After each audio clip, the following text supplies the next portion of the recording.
what's up mga kaguds? Ito ako nagbabalik. Tagal na wala tayong upload yan. Kasi lapinsan ko kasama biglang rides. Nakakauwi lang galing Canada. Yun, sama kayo sa biyahe namin mga kaguds. Kaya panoorin nyo.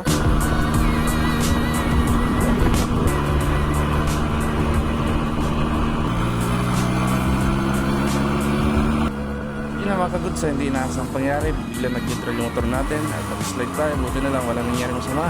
Tagal natin ginagamit ito si Mercedes. Ngayon ko lang ulit ginagamay. Hirap pag two-stroke ang motor natin.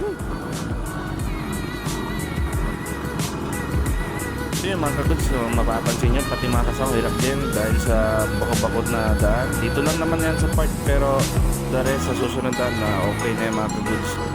Ginagamay din namin ngayon lang ulit kami lumabas mag-rides.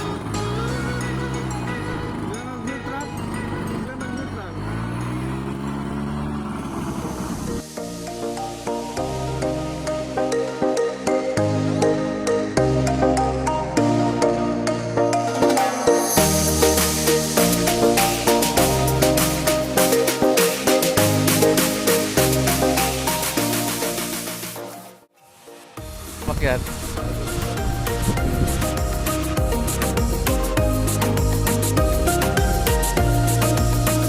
Yun na mga kaguds, habang kami nakaramdam ng gutom, bumaba kami. Ayan, dito lang sa baba ng view deck. Makikita nyo sa atin, kumakaway-kaway pa sa atin. At yan sila pinsan, nagpaluto kayo ng Pasig Canton. Pwede kayo magpaluto dyan pag napasyal kayo dyan mga kaguds. May tinuturo siya sa akin na maganda pang pasyalan yung Maples River. Dito rin yan sa Aguilar. At yung mga panandin niya, maraming bibili dito. At gumagawa rin pala siya ng dessert. Yan, pupost ko yung page niya. Meron siyang Facebook page. Yan sila pinsan, tamang kwentuhan lang. At yun na, luto na yung Pasig Canton. At enjoy muna namin ito mga kaguds. Parang hindi joy Ano pala, Sean Michael. Hindi, joke na. Ang goodie mo ito na lang.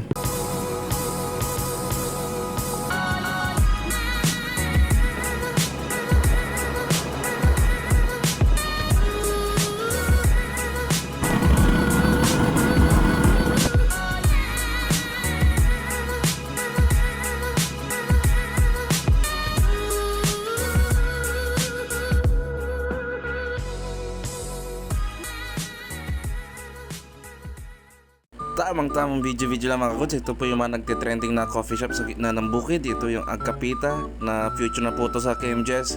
Yan, tamang tingin-tingin lang sa mga nagpunta ng vlogger dito. Balang araw magkakalagay din tayo dyan ng sticker natin na sarili. Mga kaguds, kumain lang kami at nagkape. Yan, dito ko natatapusin itong video na to. Kaya peace out, salamat.